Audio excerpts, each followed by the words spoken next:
You stand on the bustling cobblestone streets of 17th century Istanbul. The air hums with the calls of merchants and the scent of exotic spices.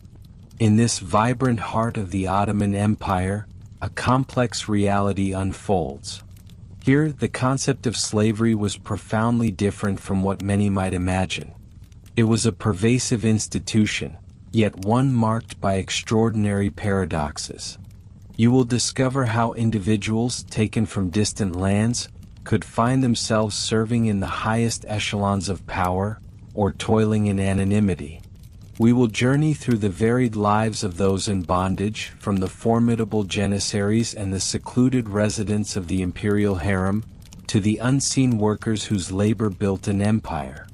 Prepare to step into a past where freedom and servitude were intertwined in ways that shaped an entire civilization. You quickly learn that the path into servitude here was not a single well-trodden road, but a labyrinth of circumstances, each leading to a life bound by the will of another. For countless individuals, the journey began in the crucible of war. Imagine for a moment the chaos of battle, not from the high vantage point of a general, but from the desperate struggle on the ground. You are a soldier, fighting for your homeland, perhaps a borderland principality or a kingdom on the fringes of the Ottoman world. The tide turns, the lines break, and suddenly you are no longer a free combatant. You are a prisoner. The clang of steel and the roar of combat give way to the sharp sting of ropes binding your wrists. You are marched with your fellow captives, often for days or weeks, across rugged terrain or through desolate plains. The destination, an Ottoman stronghold where your fate as a prisoner of war will be decided. Here you are no longer defined by your warrior status, but by your potential utility. The Sultan's law, based on interpretations of Islamic tradition, permitted the enslavement of non-Muslim prisoners captured in sanctioned warfare. This was not a punitive measure in the same vein as a modern prison sentence. It was an economic and social transformation. Beyond direct conquest, another terrifying route to servitude came through the swift, brutal raids conducted by the Ottoman Empire's vassals and allies. Think of the Barbary corsairs, their sleek, fast galleys cutting through the Mediterranean waves. You might be a fisherman mending nets on the coast of Italy, or a farmer tending your fields near a Spanish village, or even a traveler on a coastal road. One moment the horizon is clear, the next sails appear, dark and ominous. The attack is swift, merciless. Armed men swarm ashore, their shouts echoing your terror. Homes are plundered, lives are shattered, and you, along with dozens or hundreds of others, are herded onto ships, destined for the bustling slave markets of Algiers, Tunis, or Tripoli. The journey by sea is a crucible of fear and uncertainty, packed below deck, breathing the stale air, listening to the creaking timbers and the cries of your fellow captives. Or perhaps your home lay to the north, in the vast plains of Eastern Europe. Here, the feared Crimean Tatar cavalry swept through settlements like a storm. You are a villager in Poland, Russia, or Ukraine, waking to the thunder of hooves and the screams of your neighbors. The Tatars, subjects of the Ottoman Sultan, were masters of lightning-fast raids, their primary objective, human plunder. They would descend without warning, burning homes, seizing livestock, and capturing men, women, and children. You are torn from your family, from everything familiar, and forced onto a grueling march, sometimes hundreds of miles, towards the Crimean Peninsula. The cold bites at your skin, hunger gnaws at your stomach, and the constant fear of collapse drives you forward. At the markets of Kaffa, known as the Port of Crimea, you stand exposed, awaiting the auctioneer's call. These were the routes of sudden, violent capture. But for some, particularly young Christian boys within the Ottoman Balkans, servitude took a different, institutionalized form known as the devshirme, or the child levy. Imagine you are a boy, perhaps 7 or 10 years old, living in a quiet village high in the mountains of Albania or deep in the valleys of Serbia. One day the Ottoman officials arrive. This is not a raid. It is an organized periodic collection decreed by the Sultan himself. Your family, devout Christians, knows what this means. You are among the healthiest, brightest boys selected, separated from your parents, your siblings, your entire known world. There is no escape. The Devshirme was a powerful, often resented tool of the state. You are taken, perhaps after a tearful farewell, and embark on a long journey, often hundreds of miles, to Istanbul. This is not a journey to be sold into common labor. This is a journey to be molded, transformed, and potentially rise to the highest echelons of imperial service. You are converted to Islam, given a new name, and subjected to rigorous training. For many, this path led to the elite Janissary Corps, the Sultan's personal infantry, renowned throughout Europe for their discipline and ferocity. You would be taught to read and write, trained in combat, and imbued with an unyielding loyalty to the Sultan alone. Your old identity is stripped away, replaced by that of an Ottoman servant.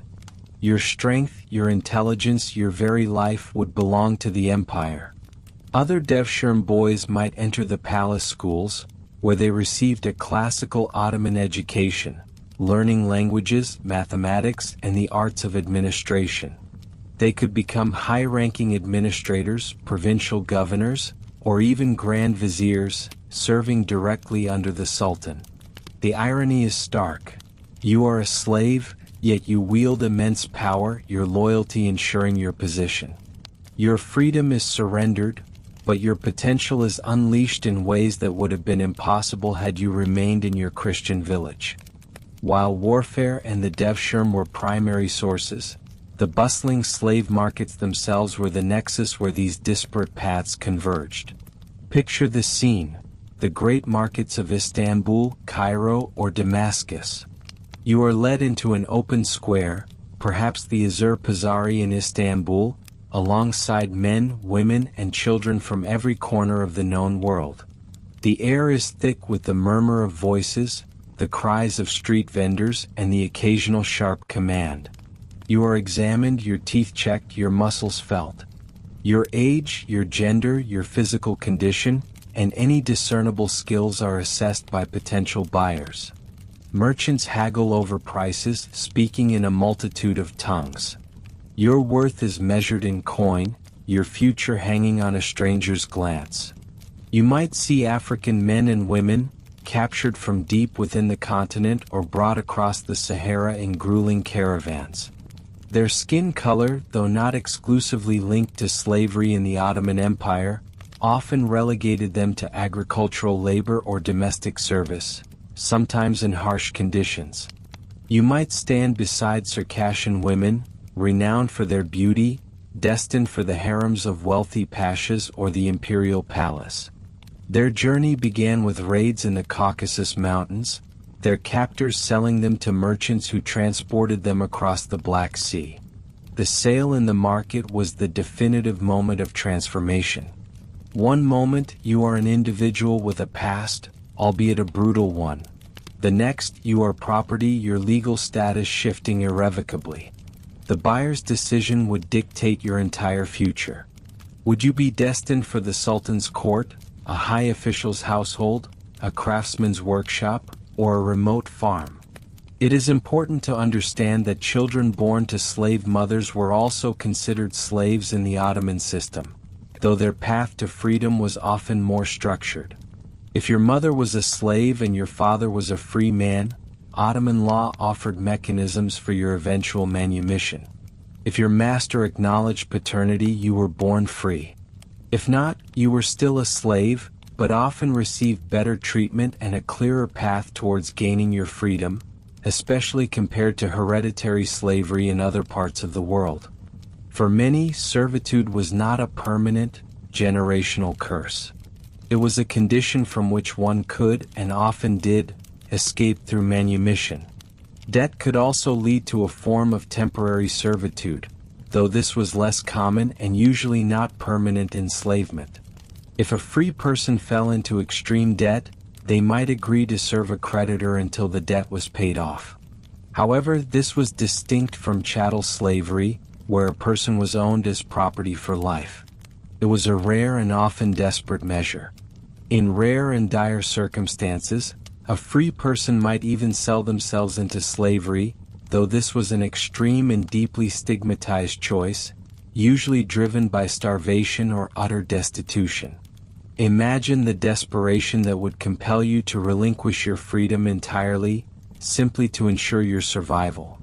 So, as you walk through these ancient streets, you begin to grasp the vastness of human experience under the shadow of Ottoman servitude. From the terror of a raid to the calculated selection of a child levy, from the auction block to the intricate rules of inheritance, the routes into slavery were diverse, reflecting the empire's vast reach and its complex social and legal structures.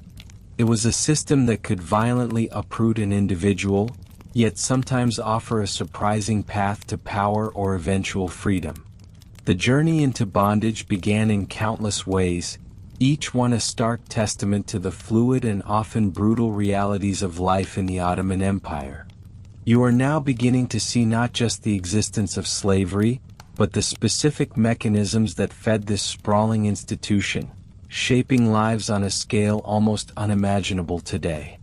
You are now beginning to see not just the existence of slavery, but the specific mechanisms that fed this sprawling institution, shaping lives on a scale almost unimaginable today.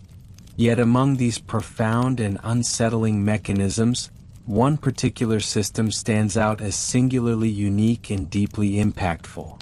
It was not about raiding, nor was it about the marketplace. This mechanism was about taking. It was the devshirme, often chillingly known as the blood tax. Imagine yourself standing in a small village nestled within the empire's Christian territories, perhaps in the Balkans in the early 1500s. The air is thick with the scent of pine and distant cooking fires. You are a farmer, a craftsman, living a life tethered to the rhythm of the seasons, to your family, and to your faith. But then the rumors start to spread, whispers that carry a cold dread. The Sultan's men are coming. The devshirme is upon you. You have heard stories. You know what this means. It is a periodic levy, a compulsory conscription of Christian boys, usually between the ages of 8 and 18, though the exact ages could fluctuate. It is a system designed to stock the Ottoman state with loyal administrators and, most famously, with its elite military corps, the Janissaries. These boys were legally considered slaves of the Sultan, trained from childhood to serve him alone. You watch as the Ottoman officials, known as collectors, ride into your village. Their presence is undeniable, their authority absolute. You see the scribes with their registers, the Janissaries in their distinctive uniforms, their gaze sweeping over the crowd, appraising, selecting. You see the terror in the eyes of parents, the confusion in the faces of young boys. There is no escape, no appeal. This is the will of the Sultan. The selection process is rigorous, even meticulous. Each boy is examined for physical health, intelligence, and appearance. They look for strength, a certain spark in the eye, a clear mind. Only the best are chosen. They want robust lads who can endure hardship and rigorous training, bright minds who can learn and adapt. You might hear the rules being recited. Only one son from each family, never an only son, never a married boy, never one who speaks Turkish or has already learned a trade. They seek raw material, untainted by outside influences, ready to be molded. You witness the devastating moment of selection. A collector points to a boy, perhaps a neighbor's son, perhaps your own nephew. The child is pulled forward, his face a mask of bewilderment or rising fear. You see tears streaming down the mother's face, the father's hand clenching, helpless. There are prayers whispered, desperate pleas, but the decision is final. Each chosen boy's name is recorded, a physical description noted, and sometimes even a brand or a mark is placed on their hand or arm as proof of their selection. This is a profound moment of rupture, a severing of ties that will reshape not just individual lives, but entire families and communities. Then begins the long journey. You watch as the boys, sometimes dozens, sometimes hundreds, are gathered together and marched away from their homes, often to regional centers, then to the imperial capital, Istanbul, or sometimes to Adrianople. They walk for days, for weeks, chained together or simply guarded, a long winding procession of childhood suddenly ripped apart. You imagine the confusion, the despair, the fear of the unknown that must grip these young hearts. The language around them shifts, the customs change, the landscape transforms. Everything familiar is left behind. Upon arrival, their transformation begins in earnest. These boys, now known as Assami Oglanlari or apprentice Janissaries, are often placed with Turkish peasant families in Anatolia for a period of several years. This is not simply a waiting period, it is a crucial phase of their indoctrination. Here you would be immersed in Turkish language and culture. You would learn the tenets of Islam, reciting prayers, observing fasts, and adopting the customs of your new faith. You would engage in hard physical labor, farming or herding, building your strength and resilience. This experience also served a practical purpose. It helped these boys forget their previous lives, their Christian identities, and forge new loyalties. You would be constantly observed during these years. Your character, your aptitude, your willingness to adapt are all under scrutiny. The state is investing in you, shaping you into a loyal servant. When you are deemed ready, often in your late teens or early 20s, you are brought back to Istanbul for formal training. This is where the true forging of the Janissary begins. You step into the barracks, a world of rigorous discipline and unwavering loyalty. The training is intense, designed to transform you from a peasant boy into an elite warrior. You learn to wield a scimitar, to fire an arquebus, to march in formation, to execute complex military maneuvers. Physical conditioning is brutal. You endure long hours of drills, mastering every weapon, every tactic. But more than just physical prowess, you are taught absolute devotion to the Sultan. He is your father, your master, your everything. Your life, your purpose, your very identity are now irrevocably bound to him and the Ottoman state. You are denied the personal ties that define a civilian life. Marriage is forbidden, at least in the early centuries of the core. You cannot own property or inherit from your birth family.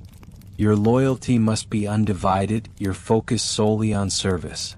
You live in communal barracks, a brotherhood forged in shared hardship and unwavering commitment.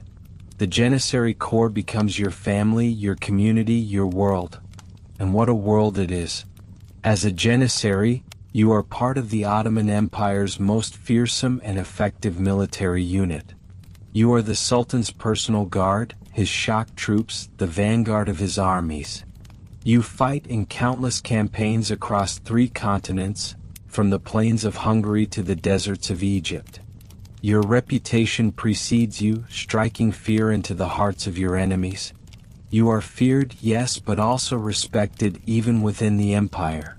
You enjoy privileges, a regular salary, special rations, and the prestige that comes with being an elite soldier. You are technically a slave, yet you hold immense power. You might find yourself guarding the imperial palace, enforcing order in the bustling markets of Istanbul, or marching at the head of a conquering army. You are a cornerstone of the empire's power, a visible symbol of its might. This system, which began with the violent removal of a child from his home, offers a shocking paradox. A path to power, prestige, and influence, utterly unlike anything your birth village could have ever offered. You are a slave, but a slave of the highest order, an instrument of imperial will. Over the centuries, the Janissaries would become immensely powerful, sometimes so much so that they could influence the succession of sultans or even depose them. Their barracks became a center of political intrigue, their collective voice a force to be reckoned with. This complex system, born of the need for loyal, professional soldiers, created an institution that shaped the very fabric of Ottoman society and politics for over 400 years. The devshirme was not just a mechanism for acquiring slaves. It was a profound act of social engineering, transforming young boys into the formidable pillars of an empire, a testament to the brutal genius of Ottoman statecraft. You now understand that for many, the journey into Ottoman servitude was not a descent into anonymity, but often a harrowing ascent into a new and powerful identity. You have just begun to grasp the intricate paths of servitude in the Ottoman Empire, recognizing that it was not merely a state of subjugation but often a calculated journey into new forms of power and identity for young men. Now turn your gaze to another equally complex and perhaps even more enigmatic realm of imperial servitude, the Ottoman harem. It is a world shrouded in myth and misconception, often reduced to tales of exotic pleasure and wantonness. But the reality, like so much else in this vast empire, was far more nuanced, more rigidly structured, and deeply political than you could ever imagine. Imagine yourself standing before a towering, unassuming wall within the sprawling Topkapi Palace in Istanbul. You hear no grand pronouncements, see no ornate gateways advertising its presence. The harem, meaning forbidden place in Arabic, was exactly that, a labyrinth of courtyards, chambers, and corridors, deliberately designed to be invisible from the outside, guarded fiercely from within. This was the domestic quarter of the Sultan, his family, and hundreds of female slaves and eunuchs. It was a gilded cage of immense power, severe discipline, and intense rivalry. You stepped through an archway not into a world of unchecked hedonism, but into an almost monastic atmosphere of silence and order. The air is heavy with the scent of jasmine and beeswax. You hear the rustle of silk, the soft padding of bare feet on marble floors, and the distant murmur of women's voices, carefully modulated. Here, just as with the Janissaries, the vast majority of the residents were slaves, brought from the far reaches of the empire and beyond. Many were Circassians, Georgians, or Africans, purchased in slave markets or captured during raids. Like the devshirme boys, they were cut off from their past lives, their families, and their very names. They entered the harem as foreign bodies, stripped of their former identities, ready to be molded into imperial instruments. Your new life begins with a rigorous education. You are not merely a decorative object. You are a potential pawn in the grand game of imperial succession. Days are spent in classrooms and practice rooms, not in idleness. You learn the intricate etiquette of the court, the subtle language of glances and gestures. You are taught to read and write in Ottoman Turkish, Persian, and sometimes Arabic.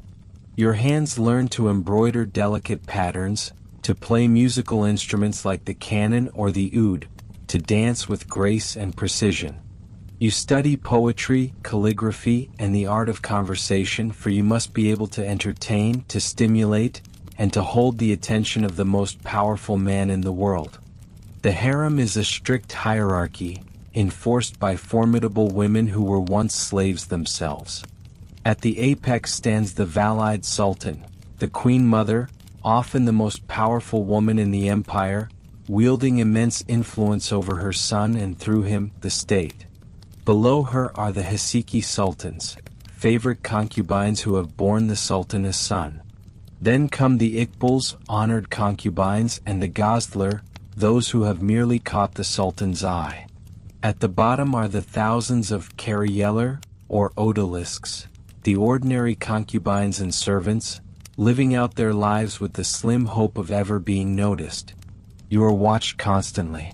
Every action, every word, every gesture is observed by the powerful Kalfas, the senior women who manage the harem's day-to-day affairs.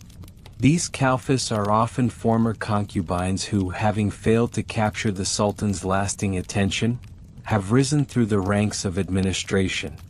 They are the eyes and ears of the Valide Sultan, enforcing discipline and reporting any transgressions or budding rivalries. Their power is immense within these walls, their loyalty absolute. For a young woman, the ultimate goal in the harem is to give birth to a son, a Satsad or prince, and thus secure her future and elevate her status. A son guarantees a pension, a household, and a measure of protection, even if the sultan's favor wanes. Without a son, your future is far less certain.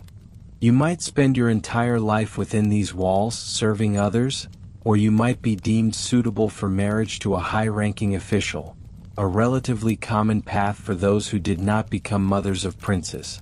This was a form of manumission, a release from direct servitude, often ensuring a comfortable life outside the palace walls, albeit still within the orbit of imperial power. But the price of this potential elevation is absolute confinement. You are not allowed to leave the harem without express permission, and even then only under strict supervision, veiled and guarded. Your world is defined by these opulent chambers, these lush gardens, these secret baths. You are surrounded by luxury, silks, jewels, delicious foods, and an army of servants, yet you are fundamentally unfree. The very walls that protect you from the outside world also imprison you. This is the essence of the gilded cage. The harem was not just a private domestic space, it was a political arena. The struggles between rival concubines for the sultan's favor, the jockeying for position among mothers of princes, and the influence of the Valide sultan could ripple outwards, shaping imperial policy, influencing appointments, and even deciding the fate of the empire. The Sultanate of Women, a period spanning the 16th and 17th centuries, saw some Valide sultans and powerful Hasiki sultans wield unparalleled political power, guiding the empire through turbulent times, often from within the harem itself. These women, once foreign slaves, rose to become regents and de facto rulers. Consider the life of Roxolana, a Ruthenian slave who rose to become the legal wife of Sultan Suleiman the Magnificent, an unprecedented feat, and who influenced him profoundly. Or Nurbanu Sultan, a Venetian noblewoman captured by pirates, sold into the harem, and who eventually became Valide Sultan, effectively ruling alongside her son Murad III. These were not isolated cases, but vivid examples of how the harem, despite its strictures, could be a crucible for astonishing ascent. You observe the eunuchs, the silent guardians and servants of the harem, their presence a constant reminder of its secluded nature. Black eunuchs, typically from Africa, held immense power within the harem, managing its finances, administration, and internal security. White eunuchs, often from the Caucasus, served in various roles throughout the palace. They too were slaves, but their unique status as castrated males granted them access and trust within the female quarters that no other men could have. They formed another critical layer of the harem's complex social and power structure. Life within the harem was a constant tightrope walk. One wrong word, one misstep in etiquette, one rival's cunning scheme could shatter your carefully constructed world. The pressure to conform, to excel, to please was immense. Yet, for many, it represented a life of comfort, education, and even a form of dignity that might have been unattainable in their original circumstances. It offered a route to influence, if not direct power, through the men they served or the sons they bore. It was a world of fierce competition, but also of shared sisterhood, of elaborate rituals and profound cultural exchange. The harem then, like the Janissary Corps, was a sophisticated, if brutal, system of social engineering. It took individuals from disparate backgrounds, often against their will, and transformed them into vital components of the imperial machine. It offered paths to power and prestige that were unimaginable outside its walls, but at the cost of personal freedom and agency. You now perceive that Ottoman servitude was not a monolithic institution of unremitting suffering, but a spectrum of experiences, each offering its own blend of constraint and opportunity, of confinement and ascent. The gilded cages of the harem, shimmering with luxury and intrigue, were perhaps the most vivid testament to this complex reality. You step away from the shimmering silks and the strategic whispers of the harem, beyond the disciplined ranks of the Janissaries, and out into the bustling, dusty world of the common street, the sun-baked field, the dimly lit workshop. Here the yoke was not metaphorical. For the vast majority of people held in Ottoman servitude, it was a tangible weight, a daily grind that defined their existence. Imagine yourself walking through an Ottoman city, perhaps Constantinople or Cairo, in the 16th or 17th century. The air is thick with the aroma of spices, roasting meat, and the occasional stench of refuse.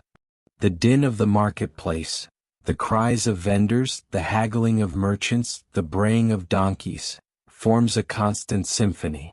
And woven into this vibrant tapestry, integral to its very functioning, are the enslaved men and women who comprised a significant portion of the empire's labor force. These were not the high-profile individuals destined for imperial service or concubinage. These were the laborers, the domestic servants, the agricultural workers, the miners, the artisans' assistants. They arrived in the empire through myriad routes, captured in raids along the Black Sea coast or the frontiers of Europe, bought from slave markets in Africa or the Caucasus, or inherited from previous generations. Whatever their origin, their new reality was one of constant labor, their bodies and time no longer their own. Consider the domestic servant. You might be one of them, living within the confines of a private household. Your days begin before dawn, tasked with lighting fires, drawing water from the well, preparing meals. You sweep courtyards, scrub pots, carry heavy loads of laundry to the communal wash house. Perhaps you care for the children of the house, feeding them, bathing them, playing with them, becoming an intimate yet subordinate part of the family's daily rhythm. Your experience is intensely personal, shaped entirely by the temperament of your master and mistress. A kind owner might treat you with a degree of benevolence, providing adequate food and clothing, perhaps even the promise of eventual manumission. A cruel one could inflict physical abuse, starvation, or endless psychological torment with little recourse for you. Your presence is constant, your privacy non-existent. You learn to anticipate moods, to interpret glances, to navigate a complex emotional landscape where your very survival depends on your subservience and adaptability. Now shift your gaze to the vast rural landscapes. You are in a field under the relentless Anatolian sun, or perhaps on an agricultural estate in Syria or Egypt. Here you are an agricultural laborer. Your days are dictated by the seasons: plowing, sowing, weeding, harvesting. The work is physically brutal. Your hands are calloused, your back aches from stooping for hours, your skin is weathered and cracked. You might be cultivating grains, cotton, olives, or grapes. The rhythms of the land become your own. You live in rudimentary quarters, perhaps sharing a hut with other enslaved families. Food is simple, often meager, enough to sustain your strength for the next day's toil. Life here is communal, a shared struggle against the elements and the demands of the harvest. You find solidarity in shared hardship, in the quiet songs sung to pass the time, in the stories exchanged after sundown. In the bustling urban centers, you might be found in an artisan's workshop. You are an apprentice, perhaps, though without the pay or eventual freedom of a free apprentice. You grind dyes for a textile weaver, haul clay for a potter, hammer metal for a coppersmith. You learn a trade, often skilled and intricate, but your labor belongs to your master. Your days are long, your movements precise and repetitive. The clang of the hammer, the whir of the loom, the smell of leather or burning wood fills your senses. You are part of the vibrant economy of the city, contributing your physical effort and acquired skill to its production, yet receiving none of the profits. You are a crucial cog in the vast machinery of Ottoman commerce. Even more arduous were the lives of those forced into public works or mining. You could be one of thousands conscripted for an imperial building project, hauling heavy stones for a mosque or bridge, digging canals or constructing fortifications. The sheer scale of these projects demanded immense human labor, and enslaved people were often at the forefront. The conditions were harsh, accidents frequent, and the death toll high. Or perhaps your fate leads you to the dark, claustrophobic tunnels of a mine, extracting lead, copper, or silver. The air is stale, dust chokes your lungs, and the constant threat of collapse looms. You work by the dim light of an oil lamp, your muscles straining, your body slowly succumbing to the brutal environment. This was arguably the most dangerous and dehumanizing form of servitude, offering little respite or hope. The experience of enslavement was often deeply gendered. While men frequently performed the heavy physical labor in fields, mines, and construction, women were not confined to domestic roles. Many worked alongside men in agriculture, in urban workshops, and in various other forms of physical labor. Beyond this, women were also vulnerable to sexual exploitation, a constant threat that was often a grim reality. For enslaved women, motherhood could bring both solace and sorrow. While children were precious, they were also born into servitude, perpetuating the cycle, and their futures were as uncertain as their mothers. Yet for many, the act of raising a family in bondage was a profound act of resilience, a way to maintain humanity and hope in dehumanizing circumstances. Legally, enslaved people were considered property under Ottoman law, bought and sold, inherited, and used as collateral.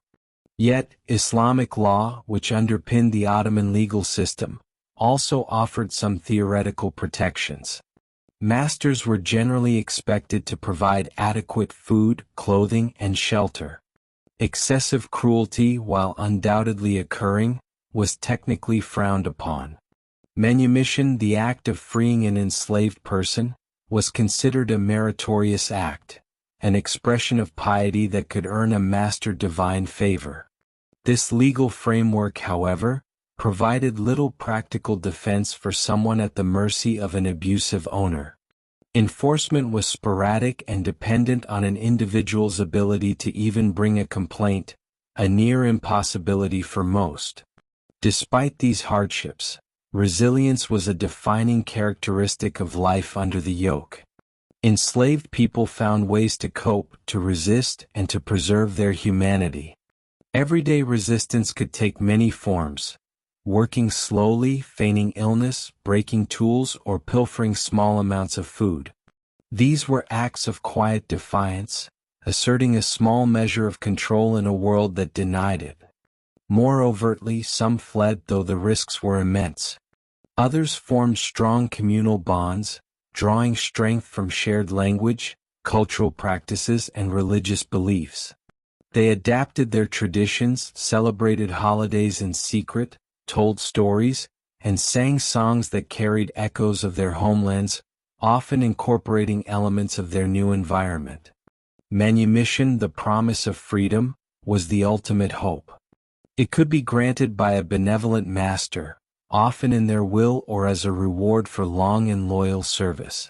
It could also be purchased if an enslaved person managed to accumulate enough wealth, or through a legal arrangement called mukataba, where a master would agree to free their slave in exchange for a set sum paid over time.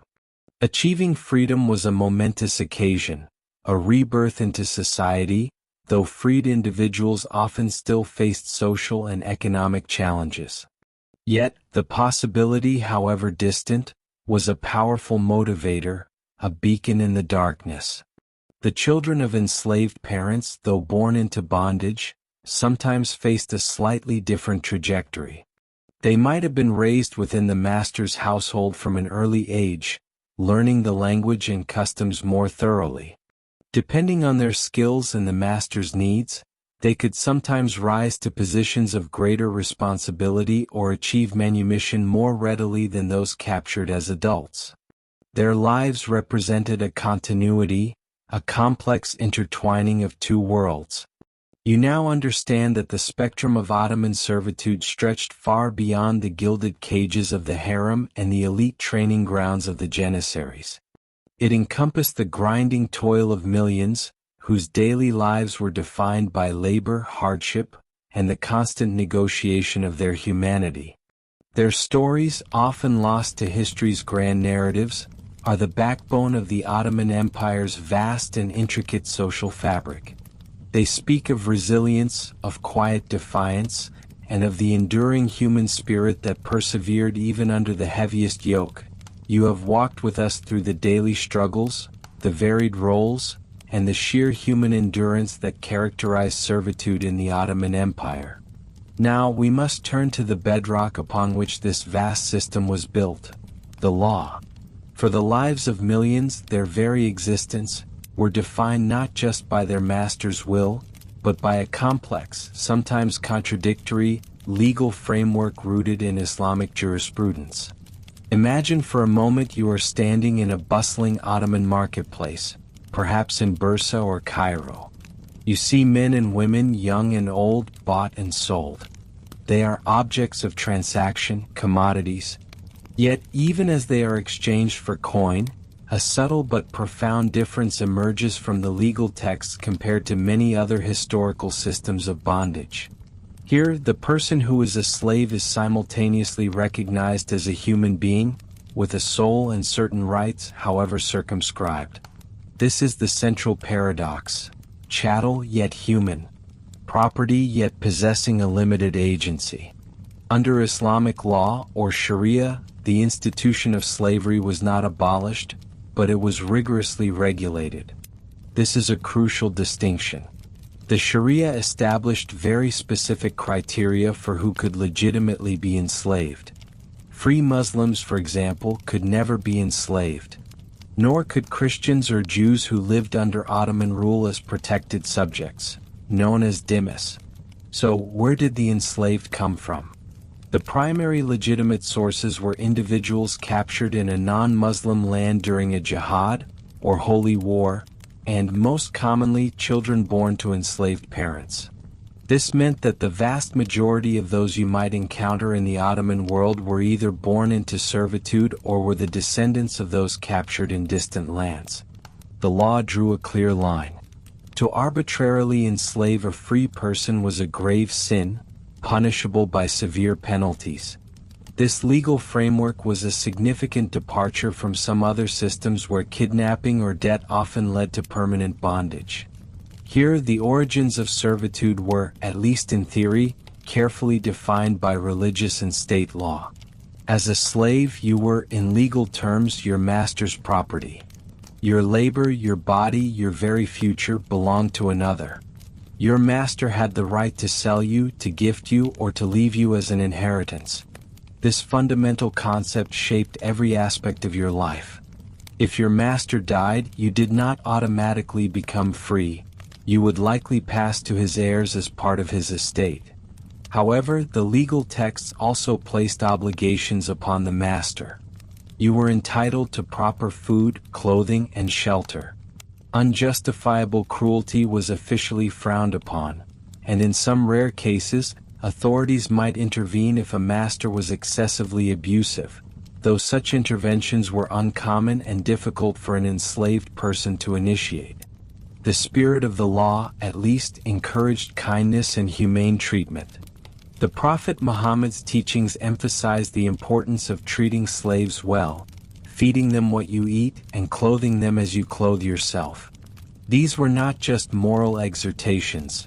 They were, to varying degrees, reflected in the legal expectations placed upon slave owners. One of the most remarkable paradoxes of Ottoman slavery concerned the legal capacity of the enslaved person. Despite being property, you, as a slave, could, in many instances, own property yourself. You could accumulate savings, possess land, or even own other slaves. This seems astonishing to modern ears. How could property own property? It speaks to that nuanced legal recognition of your humanity. These personal assets, however, were not entirely secure. Your master retained ultimate control and could, in theory, confiscate your possessions. Yet, the very existence of such a right offered a sliver of economic autonomy and a path toward future freedom. This brings us to the most significant legal avenue out of bondage: manumission. While your master owned you, he also had the right and was often religiously encouraged to free you.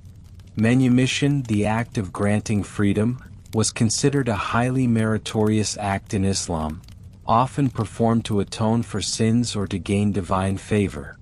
You might be freed voluntarily by your master, perhaps as a reward for long and loyal service, or upon his death as an act of piety.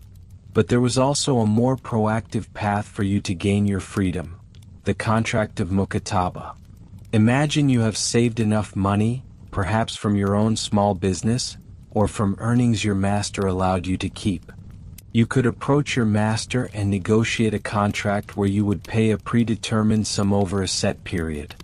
Once the full amount was paid, you would automatically become a free person. This was not a gift. It was a legally binding agreement. The Sharia encouraged masters to accept such contracts, and it provided a clear, if often difficult, pathway for an enslaved person to buy their own liberty. The family life of an enslaved person was another area of legal complexity. If you were an enslaved woman and bore a child to your free master, your status would undergo a profound change. You would become an walid, meaning mother of a child. This status granted you specific protections. You could not be sold or gifted by your master.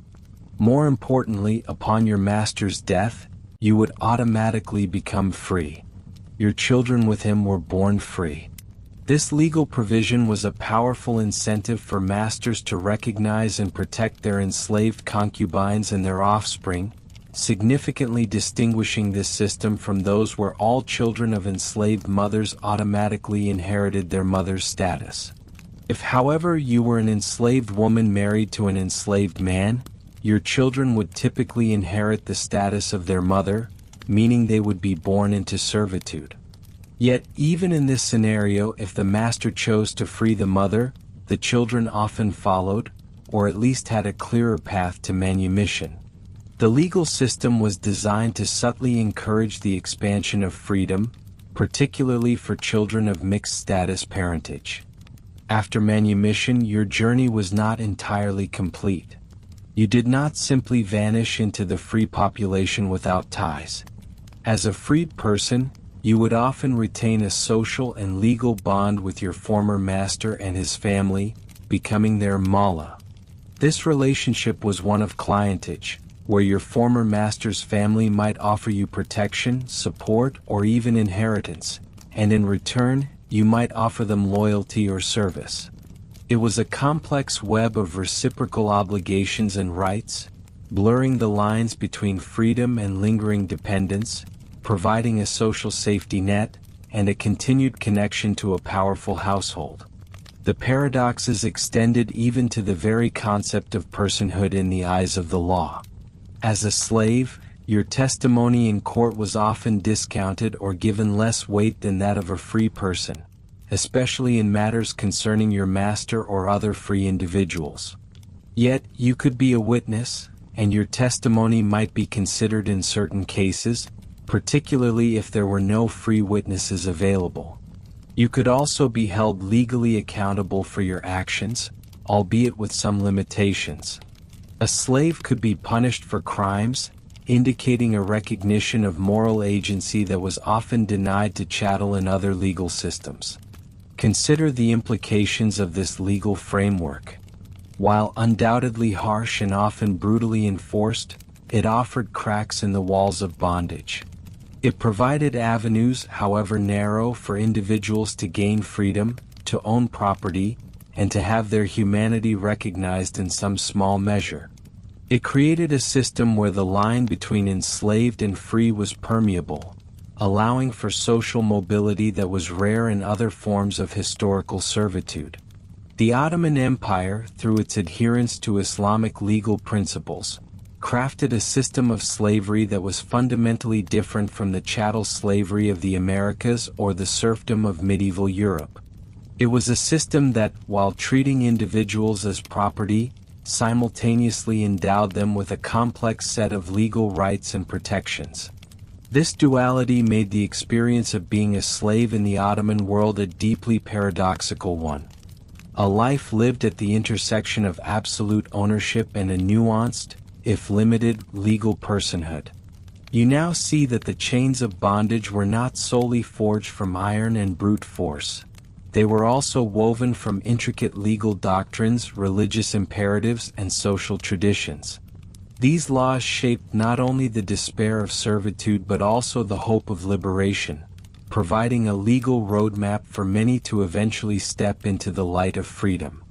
It is a testament to the enduring human spirit that even within such constraints, individuals sought and often found their path to liberty, navigating the subtle, often contradictory pathways of Ottoman law. You stand now on the precipice of a new understanding, moving from the abstract legal frameworks to the very real human journeys towards liberation. Imagine the yearning, the quiet determination that propelled individuals towards a glimmer of hope, a pathway out of servitude. For many, freedom was not a distant, impossible dream, but a tangible goal, often enshrined within the same legal and religious structures that defined their bondage. One of the most direct avenues to liberty was through manumission, the voluntary act of an owner freeing their slave. Picture a grand household, perhaps in Istanbul or Cairo. You might witness a scene where a long-serving domestic slave, perhaps a skilled cook or a loyal chamberlain, is called before their master. The master, moved by piety, gratitude, or even affection, declares the slave free. This was not merely a casual pronouncement. It was a formal, often witnessed act, sometimes culminating in the drawing up of a manumission deed, a legal document confirming the individual's new status. Islamic law strongly encouraged manumission as an act of great merit, a way for an owner to earn divine favor. You feel the weight of that moment, the sudden release, the breath of fresh air as the chains, though invisible, finally fall away. But what if an owner was not inclined to grant freedom outright? Another significant path was contractual manumission, known as mukataba. Here, the slave entered into an agreement with their owner to purchase their own freedom. Imagine yourself as a skilled artisan, perhaps a weaver or a calligrapher, in a bustling Ottoman market. You earn a small income from your craft even as a slave. Under mukataba, you would commit to paying your owner a set sum over an agreed period. Every coin saved, every extra hour worked, brought you closer to that ultimate goal.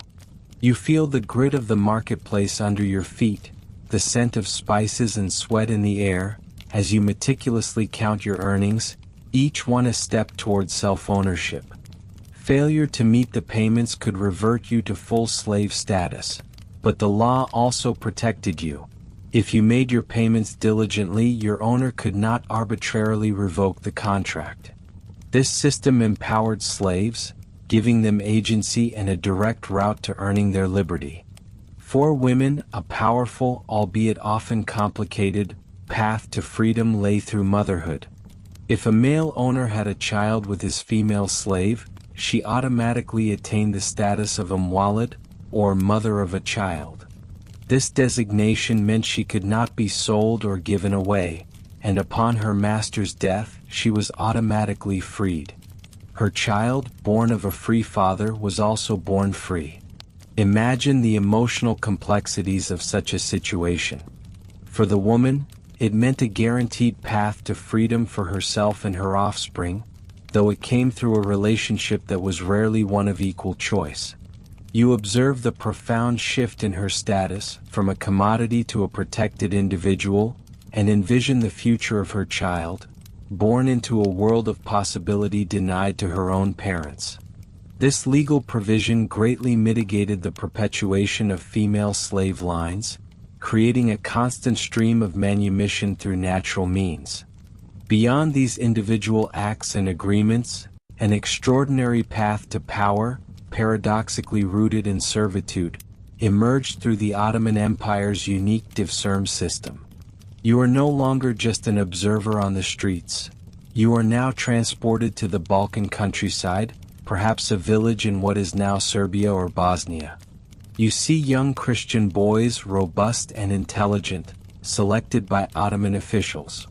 Taken from their homes, they were brought to Istanbul, converted to Islam and trained with rigorous discipline. These boys became the Kapikulu, the slaves of the Sultan. This was not slavery in the traditional sense of hard labor or abject servitude.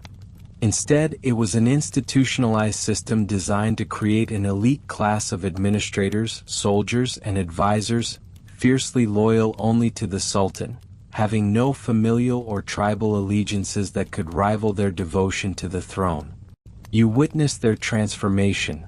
Rigorous schooling, martial arts training, languages, theology, mathematics. Some joined the formidable Janissary Corps, the Sultan's elite infantry, becoming master archers and formidable warriors. Others entered the palace schools, educated for the highest offices of the state. Imagine one such boy, now a young man rising through the ranks. He is still technically a slave of the Sultan, unable to inherit property from his own family, his life belonging wholly to the sovereign. Yet he wields immense power. You might find him as a provincial governor, commanding armies, overseeing vast territories, collecting taxes. You might see him as an admiral, leading fleets across the Mediterranean, or even as a grand vizier, the Sultan's chief minister, effectively running the entire empire. He lives in luxury, commands thousands, and shapes imperial policy. You hear the whispers of his authority, feel the weight of his decisions, and marvel at this profound paradox. A slave who is, in all but legal designation, one of the most powerful men in the world. This was a system that transformed bondage into an extraordinary conduit for social mobility and immense influence. A path to freedom not just from physical chains, but to a level of authority few freeborn citizens could ever hope to attain. Once freed, whether through manumission, mukataba, or by being an muwallad, an individual gained the full rights of a free Muslim citizen. You now own property. You can marry freely. You can testify in court, initiate lawsuits, and engage in commerce. Your identity shifts from that of a bondsperson to a mullah, a freed person, often maintaining a special, if informal, relationship with your former owner as a patron. This connection could be beneficial, providing continued support or access to networks, but it also defined your lineage, marking you as a freedman for generations to come. Imagine the first steps of a newly freed person. The world opens up. You can pursue trades, establish businesses, or join religious endowments. Many freed slaves excelled in various fields, becoming respected artisans, merchants, scholars, or even achieving high administrative posts. The legal avenues to freedom, coupled with the social structures that allowed for integration, created a dynamic society where even those who began life in servitude could aspire to remarkable achievements. You sensed the resilience, the hope, and the determined spirit that allowed so many to navigate these complex paths, not just to break their chains, but to forge new lives of dignity and influence. The Ottoman system, in its unique construction, offered not just an exit from bondage, but a surprising, sometimes even powerful, entry into the fabric of imperial life. Yet, even as the path to freedom opened doors to dignity and influence for many, the very institution of slavery left an indelible, multifaceted mark on the Ottoman Empire, a legacy that etched itself into the very fabric of society and resonated for centuries. You can almost feel the weight of this history, a profound inheritance that shaped demography, culture, economics, and even the collective memory of an entire civilization. It is a story not just of individuals, but of deep, systemic currents that altered the course of empires. Walk with me through the bustling markets of Istanbul, not just in their immediate vibrancy, but in their lingering shadows. You begin to understand that the flow of enslaved people was not merely an unfortunate chapter, but a shaping force. For over 600 years, countless individuals taken from diverse lands were brought into Ottoman domains. Their journeys were involuntary, their initial experiences often traumatic, yet their presence became a constant, weaving new threads into the tapestry of the empire. Consider the demographic impact. You see it in the faces, in the names, in the family histories that persist to this day. Enslaved people arrived from the Caucasus, from the steppes of Eastern Europe, from the vast stretches of Africa. Each group brought their own distinct heritage, their languages, their customs, their resilience. Over generations, these communities integrated, intermarried, and contributed to the rich ethnic mosaic of the Ottoman world. The descendants of Circassians, Georgians, and various African ethnic groups, for example, became an integral part of the population, often carrying the subtle, sometimes overt, marks of their ancestors' journey through servitude. You hear their stories whispered in the wind, a testament to the displacement and eventual rooting of peoples. Think of the cultural infusion. When you taste the diverse cuisines, listen to the melodies, or observe the intricate craftsmanship that defined Ottoman culture, you are experiencing the echoes of this integration. Enslaved individuals and their descendants were not merely laborers, they were bearers of culture. They introduced new culinary techniques, musical instruments, dance forms, and artistic expressions. Imagine a household where a cook from Africa might introduce spices and methods previously unknown, or a musician from the Balkans might blend local folk tunes with classical Ottoman compositions. These interactions were constant, creating a dynamic exchange that enriched the imperial culture, making it uniquely vibrant and syncretic. You see the fingerprints of countless unseen hands, shaping the very essence of Ottoman artistry and daily life. The economic infrastructure of the empire also bore the deep imprint of slavery. While not a slave society in the same vein as some New World colonies, the Ottoman economy relied on enslaved labor in crucial sectors. In the massive imperial workshops, skilled artisans, often formerly enslaved, crafted everything from textiles to armaments. Agricultural estates, particularly in warmer regions, utilized enslaved labor for cash crops.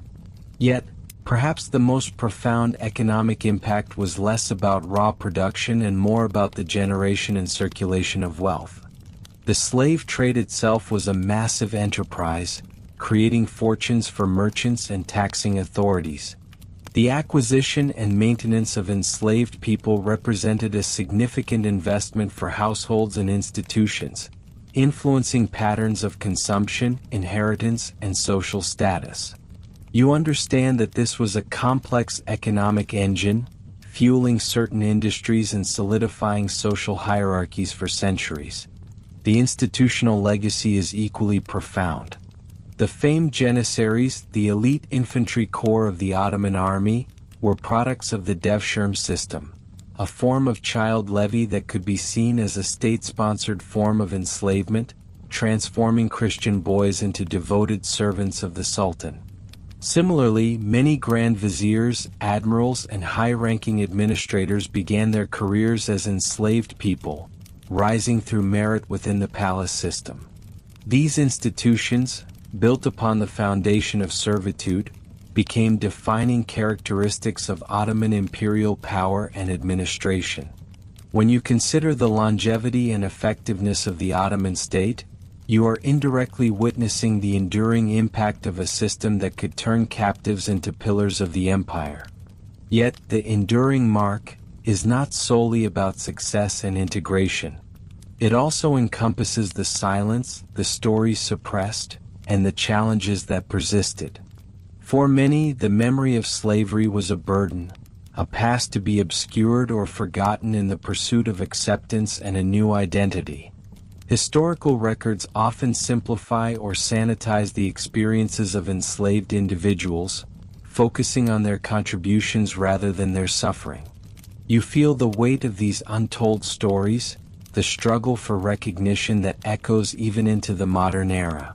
The stigma, however subtle, of servile origins could sometimes linger, impacting social standing or marriage prospects, even for generations after freedom was achieved.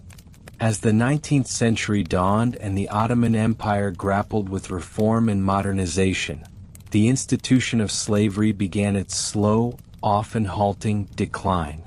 International pressures, changing ethical norms, and internal reforms led to gradual restrictions on the slave trade and eventually formal abolition in the early 20th century.